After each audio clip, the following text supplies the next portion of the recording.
नमस्कार, स्वागत है आप सभी का खबर दिन भर में। मैं हूं आपके साथ सुनील चौहान। महाराष्ट्र की राजनीति में तेजी से हलचल हो रही है कि अजीत पवार बगावत कर शिंदे फडणवीस सरकार में शामिल हो गए हैं। उनके साथ कल एनसीपी के 9 विधायकों ने भी मंत्री पद की शपथ ली। उनका दावा है कि पार्टी के अधिकतर विधायक उनके साथ हैं। चर्चा के इससे एनसीपी अध्यक्ष शरद पवार अलग थलग पड़ गए हैं। हमने बात नहीं की ये एमएलए की स्ट्रेंथ, अभी यहाँ एमएलए है मगर ये उनका डिसीजन है। हमने स्ट्रेंथ दिखाने के लिए यहाँ किसी को बुलाया नहीं। 8-10 दिन के बाद लोग जब सोचेंगे तब मुझे भी पक्की स्थिति क्या है इसका अंदाज़ा आएगा। और दूसरी बात है कि स्ट्रेंथ कभी कम हो जाती है, कभी चुने हुए साथी छोड़ जाते हैं। ये बात शायद आप लोगों को नहीं होगी और मुझे खास एक्सपीरियंस ऐसे चीज़ों के बारे में 2-3 बार हुआ है। और मुझे खुशी इसकी है कि जब ऐसी स्थिति का सामना करने की स्थिति मुझ पर आ गई, चुनाव होने के बाद लोगों ने मेरी जो नीति थी उसका समर्थन दे दिया। एक ही एग्जाम्पल बताता हूँ। 1988 में मेरी पार्टी की स्ट्रेंथ 69 थी। मैं कुछ काम के लिए विदेश गया 1 महीने के लिए और वापस आने के बाद बात छोड़कर बाकी सब लोग पार्टी छोड़कर गए थे। शरद पवार का कुछ उनके ऊपर असर पड़ने वाला नहीं है। कौन एमएलए कहाँ गया नहीं गया, शरद पवार एक हैसियत है, एक ताकत है। उस ताकत को हिलाने का नरेंद्र मोदी ने कोशिश किया, सब फेल हो जाएगा। बोला ना, सेंट्रल एजेंसी के माध्यम से ये पहले शिवसेना को तोड़ा। शिवसेना में आधा दर्जन से अधिक नेता थे जिनके खिलाफ सेंट्रल एजेंसी जांच कर रही थी। सारे लोग गए, अब वो जांच बंद हो गई। अभी कुछ दिन पहले ही एनसीपी के नेता के यहाँ छापा पड़ा था। अब वो जैसे एनसीपी छोड़ के आए तो मंत्रिमंडल में बंद जगह स्थान मिल गया उनको। कल शपथ लिए बढ़िया से, तो उनका भी पाप धुल गया। जितने नेताओं के नाम गिन लीजिए, वो सारे नेता पहले भाजपा के टारगेट में थे, रोज उसके खिलाफ बयान होता था, लेकिन जैसे भाजपा में गए सब वॉशिंग मशीन में बिल्कुल चकाचक धुल के बाहर आ गए। उनके खिलाफ कोई कार्रवाई नहीं। महाराष्ट्र की राजनीति में जारी सियासी भूचाल के बीच पक्ष पर विपक्ष में बार पलटवार का दौर जारी है। अब आइए आपको सुनाते हैं कि इस पर सत्तारूढ़ी बीजेपी नेता और उनके समर्थक पार्टी के नेता क्या कुछ कहते हैं। तो बहुत पहले से मामला चल रहा था। जिस दिन शरद पवार जी ने पार्टी का कमान अपने बेटी सुप्रिया सुले जी को दिया, उसी दिन से अजीत पवार नाराज चल रहे। उसके पहले से भी अजीत पवार नाराज चल रहे थे, बहुत पहले से भी नाराज चल रहे थे। दोनों चाचा भतीजा में इंटरनली पट नहीं रहा था। और अब सबसे बड़ी बात तो ये है कि विपक्षी एकता की जो शुरुआत इन लोगों ने किया था पटना में 23 जून को, और शरद पवार जी का बयान कल आया था कि अब शिमला में नहीं होकर के कर्नाटका में, कर्नाटका स्टेट में बैठक होगी। अब तो वो धाराशाही हो गया, खत्म हो गया, बना नहीं और उसके पहले मिट गया। अब शरद पवार जी बिल्कुल अकेले पड़ गए। और जैसी करनी वैसी भरनी, कर्म प्रधान विश्व करी राखा, जो जस कीन सो तस फल चाखा। कर्मों का परिणाम है। अब अपोजिशन लगभग महाराष्ट्र में खत्म है। शिवसेना भी गई, एनसीपी भी गई। देश तो मोदी जी के पीछे खड़ा है और बाकी जगह भी अब देखिए क्या होता है। लेकिन में भी संकेत मिल रहे हैं, नाराजगी दिख रही है। देखिए, ये जो गठबंधन है, ये गठबंधन नहीं ठग बंधन है। अलग अलग भ्रष्टाचार करने वाले, बेईमानी करने वाले, समान स्वार्थों के कारण के मारे ना जाएं, पकड़े ना जाएं, इकट्ठे हो रहे हैं। लेकिन जब ऐसा गठबंधन बनता है तो वो बेमेल होता है, वैचारिक नहीं होता, और उसमें से जो अच्छे लोग होते हैं वो बेचैन हो जाते हैं। और ऐसे गठबंधन को देख के कई लोग ऐसे हैं जो राष्ट्रीय हित में फिर फैसला करते हैं। अब धीरे धीरे देखिए, जिस प्रकार से हमारे प्रधानमंत्री आदरणीय मोदी जी ने देश के अंदर जो काम किए हैं, जिस प्रकार की व्यवस्था खड़ी हुई है, एक वर्क कल्चर देश के अंदर खड़ा हुआ है, अब सभी दलों को लगता है कि वो भाजपा के साथ आएँ, मोदी जी के साथ चलें, उनके जो कार्यक्रम हैं उनको बढ़ाने में अपना योगदान दें, देश के विकास में अपना योगदान दें। इसलिए सभी लोग जुड़ रहे हैं और वही महाराष्ट्र में भी हुआ है, वही अन्य राज्यों में भी जो है लोग तेजी से भाजपा की तरफ जुड़े हैं। जहां भारतीय जनता पार्टी कभी नहीं आती थी, वहां भी भारतीय जनता पार्टी आ रही है। बीजेपी से राज्यसभा सदस्य सुशील मोदी ने दावा किया कि जेडीयू में जल्दी भगदड़ मचने वाली है। उनका दावा है कि जेडीयू के कई विधायक बीजेपी के संपर्क में हैं। हालांकि राष्ट्रीय जनता दल प्रमुख लालू यादव ने दावा किया कि बिहार में ऐसा कुछ नहीं होने वाला है। उन्होंने पीएम मोदी पर जमकर निशाना साधा है। पूरा चर्चा कर रहा था कि बिहार में एमपी लोगों को छोड़ दिया था, एमपी को छोड़ बिहार में से निकालो। बिहार कहाँ हिलका देता है बोलेगा और बिहार से ही इनका सफाया होगा।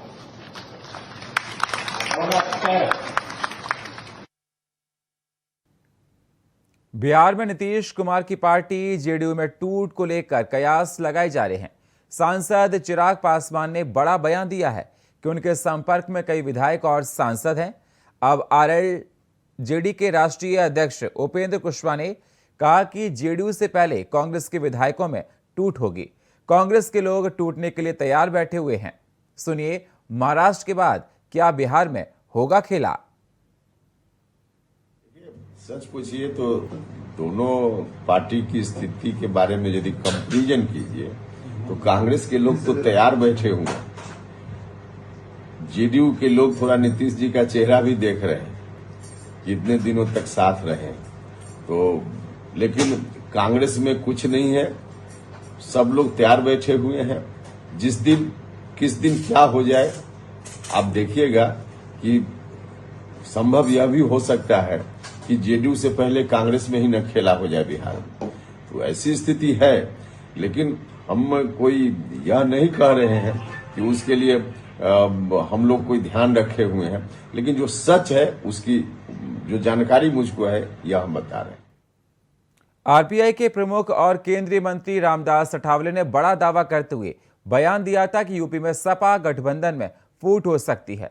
आरएलडी प्रमुख जयंत चौधरी भी अखिलेश यादव को झटका दे सकते हैं।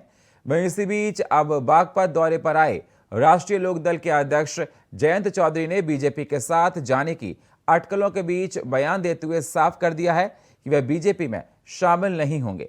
रालोद प्रमुख ने साफ कहा कि वह विपक्ष में ही रहेंगे और विपक्षी एकता वाली अगली बैठक में जरूर शामिल होंगे। इसके साथ इन्होंने कहा कि मैं जिसके साथ हूं उसके साथ ही रहूंगा। बिहार में पटना में जो बैठक हुई, अगले दौर की जो बातचीत होंगी, मैं उसमें शामिल हूँ। बिल्कुल ये जंगल राज का सबसे बड़ा प्रमाण है और लोगों को इन चीज़ों से बचना चाहिए, जातिवादी जहर से बचना चाहिए। जो लोग ऐसे नफरत को पनाह देते हैं, अपने दिल में जगह देते हैं, वे खुद तबाह हो जाएंगे, वे खुद भस्म हो जाएंगे उन आगों में। चोट तो लगती रहती है, किसानों को भी चोट लगती रहती है, वो उनको नज़रअंदाज करता है, फिर उठता है। कल नया सवेरा है, 2024 में क्षेत्र के लिए, विकास के लिए नया सवेरा होगा। संसद की एक समिति ने समान नागरिक संहिता पर सोमवार को एक महत्वपूर्ण बैठक की है। इसमें विधि आयोग और विधि मंत्रालय के प्रतिनिधियों को बुलाया गया था। भारतीय जनता पार्टी के सांसद सुशील मोदी की अध्यक्षता वाली लोक शिकायत विधि और न्याय संबंधी स्थायी समिति ने समान नागरिक संहिता पर उनके विचार जानने के लिए इन प्रतिनिधियों को बुलाया था। सूत्रों की माने तो सुशील मोदी पूर्वोत्तर और अन्य क्षेत्रों के आदिवासियों को समान नागरिक संहिता के दायरे से बाहर रखने के पक्ष में हैं।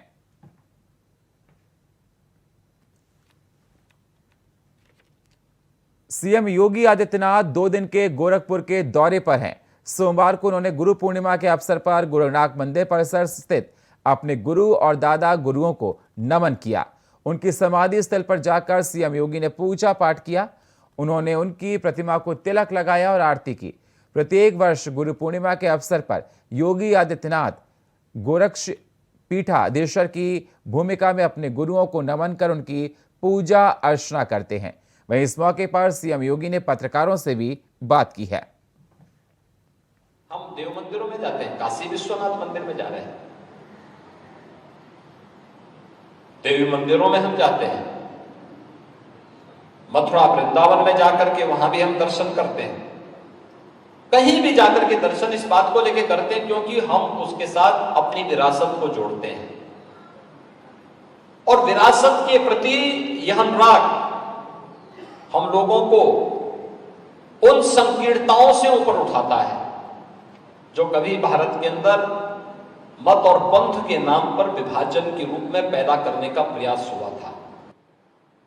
एक नई प्रेरणा थी, समाज को विकृतियों से मुक्त करने और एक नई राह दिखाने का एक मार्ग उन्होंने प्रशस्त किया और यह प्रेरणा ही था जिसके कारण सनातन धर्म विपरीत से विपरीत परिस्थितियों का सामना करते हुए भी सदैव आगे बढ़ता हुआ दिखाई दिया। भारत मजबूत हो, यह हर भारतीय के मन में सदैव से सोच रही है और यही सोच तो हमें एक राष्ट्रीयता के साथ जोड़ता है, मजबूती के साथ जोड़ता है। जो लोग गफलत में थे कि भारत आजाद होगा, भारत को कई टुकड़ों में बांट दिया जाएगा या बढ़ जाएगा, वे गफलत के शिकार थे। राजस्थान में गुरु पूर्णिमा के अवसर पर उत्तर भारत के प्राचीन मंदिर गलता पीठ में भक्तों की भीड़ देखने को मिली, जहां गलता पीठ के पीठाधीश्वर स्वामी अवधेशाचार्य ने भक्तों ने उनसे आशीर्वाद लिया है।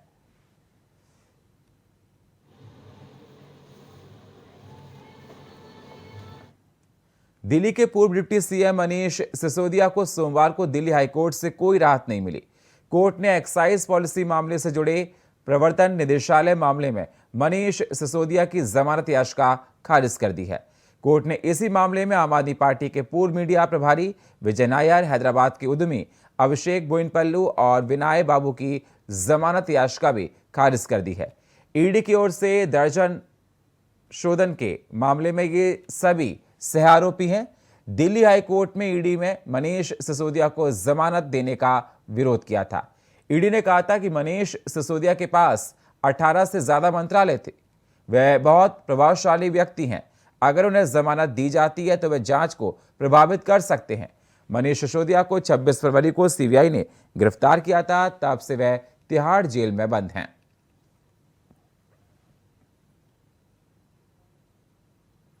अगली खबर हरियाणा के यमुनानगर से है, जहां पर 2 बदमाशों ने हवाई फायरिंग की, जिसके बाद वो अपने साथी के साथ फरार हो गए। सूचना पर पहुंची पुलिस मामले की जांच पड़ताल में जुट गई है। हवाई फायरिंग करने वाले दोनों बदमाशों का मकसद अभी तक साफ नहीं हो पाया है, लेकिन इस वारदात से आसपास के गांव में दहशत का माहौल बना हुआ है। फिलहाल देखना होगा कि पुलिस आरोपी को कब तक गिरफ्तार कर पाती है।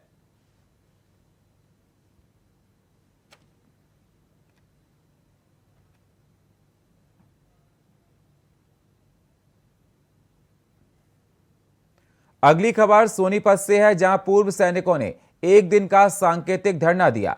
सैनिकों का कहना है कि 1 रैंक 1 पेंशन को लेकर यह धरना दिया गया है। साथ ही उन्होंने कहा कि सैनिकों के साथ धोखा हुआ है, सारा पैसा ऊपर के अधिकारी खा गए और बंदरवाट सब खत्म हो गया, इसलिए सैनिकों को कुछ नहीं मिला। अब हम सरकार से मांग करते हैं या तो 1 रैंक 1 पेंशन को ढंग से लागू किया जाए, वरना ये आंदोलन आगे बढ़ाया जाएगा।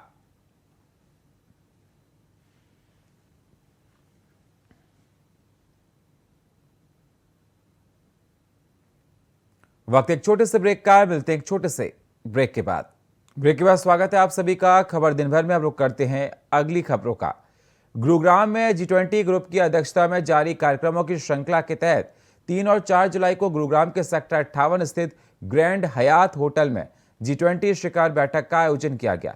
आपको बता दें, इस कार्यक्रम का शुभारंभ केंद्रीय मंत्री सोम प्रकाश करेंगे। साथ ही हरियाणा की संस्कृति विकास यात्रा पर इस कार्यक्रम की ब्रांडिंग की जाएगी और G20 शिखर बैठक में आए मेहमानों का हरियाणा के ओरोना कन्वेंशन सेंटर में डिनर का आयोजन किया गया है। इस G20 की बैठक को सफल बनाने के लिए सारी पुख्ता तैयारियां की जा चुकी हैं।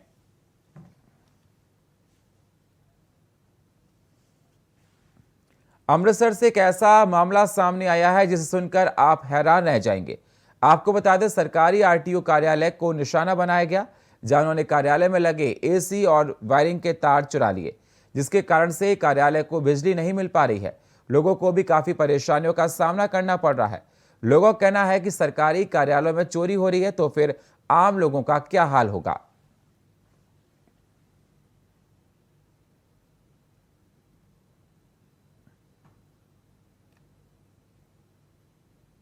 अगली खबर हरियाणा के यमुनानगर से है, जहां पर नकाबपोश युवक के बाद कई बार दिखाई देने से मोहल्ला वासियों में दहशत का माहौल है। इसी के चलते मोहल्ला वासी अब रात के समय पहरा दे रहे हैं। मोहल्ला वासियों ने बताया कि उन्होंने कई बार रात के लगभग 1 से 2 बजे के बीच दुकान के आगे 5 से 6 फुट लंबे एक व्यक्ति को काले कपड़े पहने हाथ में कुछ तांत्रिक का सामान लिए देखा है।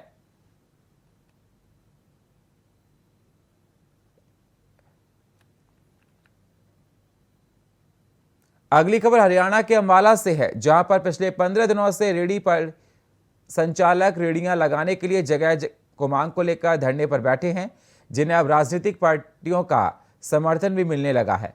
वहीं पूर्व केंद्रीय मंत्री विनोद शर्मा ने धरना स्थल पर पहुंचकर समर्थन किया और इस दौरान अंबाला नगर निगम मेयर शक्ति रानी शर्मा भी मौके पर मौजूद रहीं। अगली खबर भोपाल से है, जहां गुरु पूर्णिमा के दिन भोपाल की सांसद प्रज्ञा सिंह ठाकुर का दिव्य दरबार लगा। साथ ही साथ भी प्रज्ञा के बंगले पर गुरु पूजा करने आए लोग पहुंचे थे।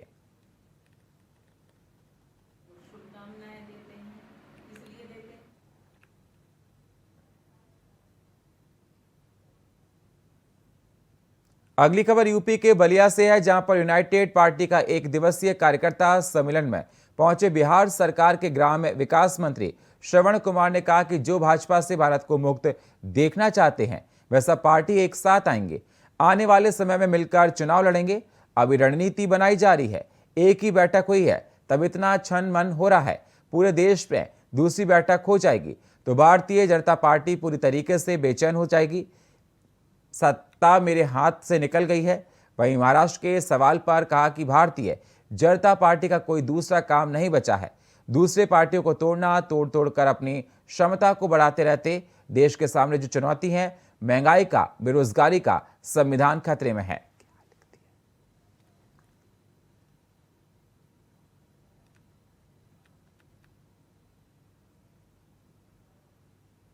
अगली खबर बदायूं से है, जहां दिन दहाड़े एक युवक पर उसके चाचा और चचेरे भाई ने चाकू से जानलेवा हमला कर दिया। आपको बता दें, दारानगर निवासी मुनेश रजिस्ट्री कार्यालय पर बैनामा कराने आया था, तभी उसके चाचा और चचेरे भाई ने उस पर हमला कर मौके से फरार हो गए। साथ ही घायल युवक ने 112 नंबर डायल कर इस घटना की पूरी जानकारी पुलिस को दी। मौके पर पहुंची पुलिस ने मामला दर्ज कर आगे कार्रवाई शुरू कर दी है। पूरा मामला सदर कोतवाली क्षेत्र के रजिस्ट्री कार्यालय का है।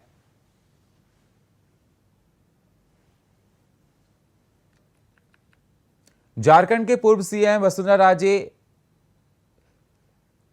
राजस्थान की पूर्व सीएम वसुंधरा राजे झालावाड़ के दौरे पर हैं। इस दौरान वह पीपा धाम मंदिर पहुंची और संत पीपा जी की समाधि पर पूजा अर्चना की। साथ ही हनुमान मंदिर पर भी दर्शन कर महाआरती की। इस दौरान उनके साथ सांसद दुष्यंत सिंह समेत कई नेता भी मौके पर मौजूद रहे।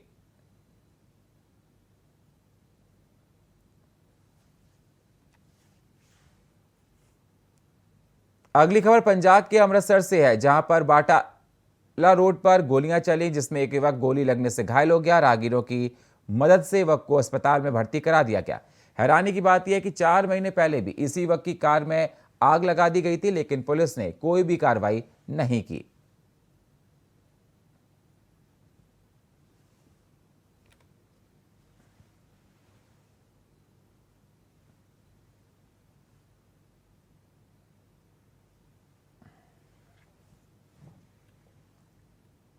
अगली खबर राजस्थान के दालोद से है, जहां पर पुलिस प्रशासन की मौजूदगी में एक युवक जमीनी विवाद के चलते कुएं में कूद गया, जिसका वीडियो सोशल मीडिया पर जमकर वायरल हो रहा है।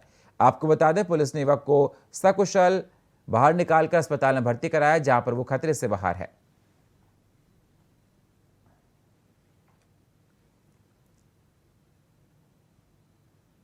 हरियाणा के चंडीगढ़ में 3 पुलिसकर्मी शहीद हुए, जिसके बाद मुख्यमंत्री ने ड्यूटी के दौरान शहीद हुए पुलिस जवानों के परिजनों से मुलाकात की और परिवार को आर्थिक सहायता की मदद दी है।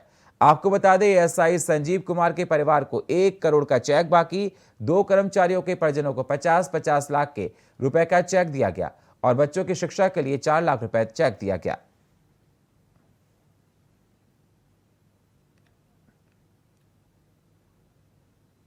झारखंड में अमित अग्रवाल को लेकर बाबूलाल मरांडी ने तमाम सवाल किए हैं। पूर्व सीएम बाबूलाल मरांडी ने कहा कि जब जब अमित अग्रवाल झारखंड आते थे तो उनकी खातेदारी में अधिकारी को लगाया जाता था। बाबूलाल ने कहा कि किसके कहने पर होता था, ये बताने की जरूरत नहीं है। उन्होंने बातों ही बातों में राज्य सरकार पर तमाम सवाल खड़े किए। उन्होंने कहा कि झारखंड में ऑपरेशन क्लीन जब तक पूरा नहीं होगा तब तक ऐसे लोगों के कारनामों को जेल में ना डाला जा सके। ये रिपोर्ट देखिए।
अब देखना होगा बीजेपी के इन आरोपों पर कांग्रेस क्या जवाब देती है। Bureau report, India voice, Raipur.